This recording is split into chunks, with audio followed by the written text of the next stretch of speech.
Hello and welcome back to FM Scouts. My name is Reese, and coming up in today's show, we've got 5 tips for you to develop your Wonderkids into world-class players. Now, everybody wants to develop their players into the best players they can be, right? So hopefully you're going to enjoy it, and hopefully it will help you out. Please hit the like button if it does. Please hit subscribe if you're enjoying the content and you want to see more. If you'd like to see more from me in particular, I've got my own Football Manager channel. That is called FM Wonderkids, linked in the video description. But without further ado, let me show you tip number 1. So before you do anything else, make sure to make a board request for improved training facilities. That can be found here on the Club Vision screen and the Make Board Request drop down. Head to Facilities and ask to improve your training facilities. The board will notify you that they will let you know of their decision shortly. Hopefully it will get approved. Obviously sometimes it won't get approved. Some clubs are different from others. Here I manage in Newcastle, so you would think if they've got any kind of ambition at all, they will approve it. If they come back to you and they say, we're not quite sure about upgrading our training facilities, definitely try and persuade them, right? Because it is a really important and key thing when it comes to developing your young players. The official guide to FM22 says that the standard of training facility has an impact on determining the chances of a player's attribute developing, how close to their potential they can get, and how likely they are to continue developing overall. Better facilities encourage a greater chance of a player hitting their potential. But like everything it says here, it's not wholly decisive in and of itself, right? But it definitely can give you a huge boost in terms of getting that wonder kid to a world-class player. Make sure you do it straight away before you do anything else. Tip number 2 is to hire appropriate coaches. Now, a player's development is mainly due to training, right? Their overall development is not only affected by the quality of the facilities, but also by the quality of your coaches. Now, the first thing I always do in any save is to sort out my coaches, right? So I'll talk you through a little bit how I would do that. First of all, I'll go to the training screen and then I'd go to coaches, followed by edit coach assignments, right? Here you can see your individual coaches for the first team and what they are delegated to in terms of disciplines in your day-to-day training. You want to make sure each of these is as high a star rating as possible, right? And to do that, you basically need to hire the best coaches possible and delegate the correct disciplines out to those coaches. Now, a great tip to help you do that is when you're looking for your coaches, make sure obviously you're looking for determination, discipline, and motivation, right? As the 3 kind of holy trinity attributes that will run through all of your coaches. But when you're looking at filling out certain disciplines, head to the drop down menu here where it says important attributes for. There you will find each individual discipline, right? So if I wanted a defending technical coach, I could find out that not only do I need determination, the level of discipline and motivation, I also need a technical and a proficient defending coach as well. So that helps a lot, right? You don't have to go around finding out which attributes match each discipline because it's right here in game for you. And there's nothing better than looking at this edit coaching assignment screen and seeing 4.5 to 5 stars all the way across the bottom.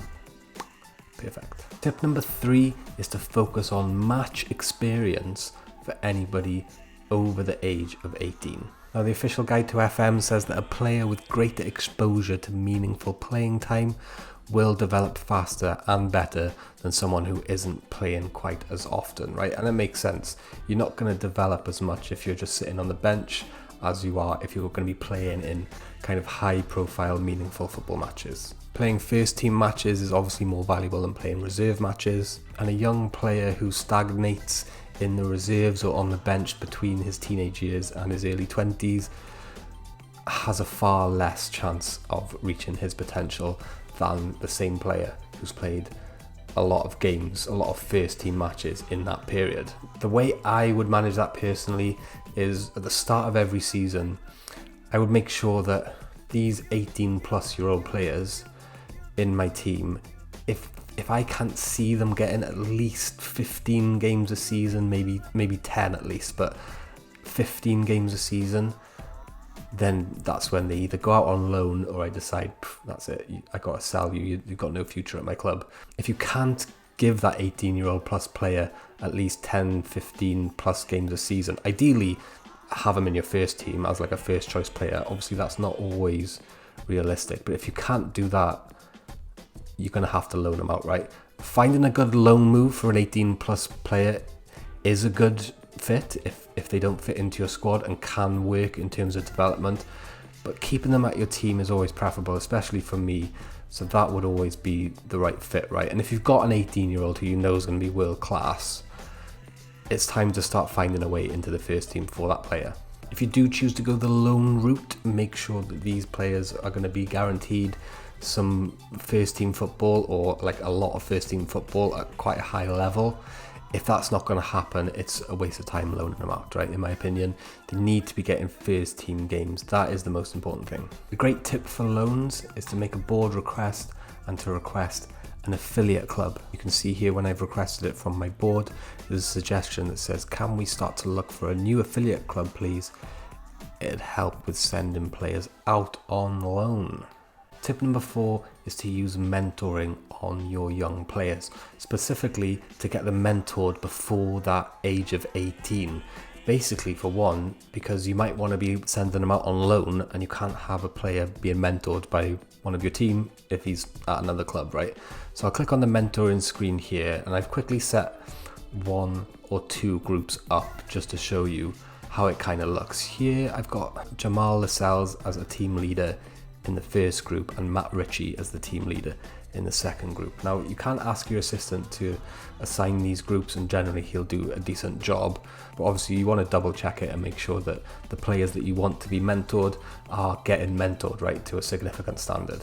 Things that you want to be aware of is that your mentor has a decent place in the hierarchy of the team, has a decent personality in terms of like professionalism, or a model citizen, I think is the best. And that crucially, the player you're training up, in this case Charlie Wiggett, the 18-year-old centre back I think he is, has something to gain from being tutored or mentored by your mentor, right? So Charlie Wiggett, we can see here, like, there is a significant effect from him being in this group, hopefully, you would like to think. His personality is balanced, so he will benefit from being with a fairly professional personality, although fairly professional isn't the best personality you can get.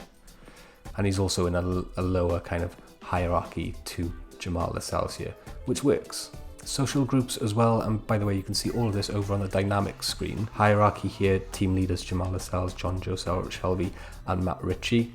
Then we go down to influential players, and my 2 mentorees, if that's a word, are at the bottom here.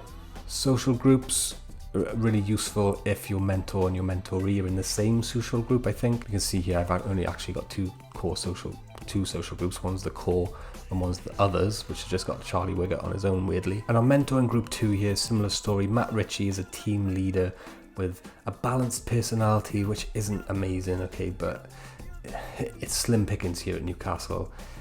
And you can see that Elliot Anderson will have a significant effect from being in this group. He's got a balanced personality as well. And determination is one to look out for.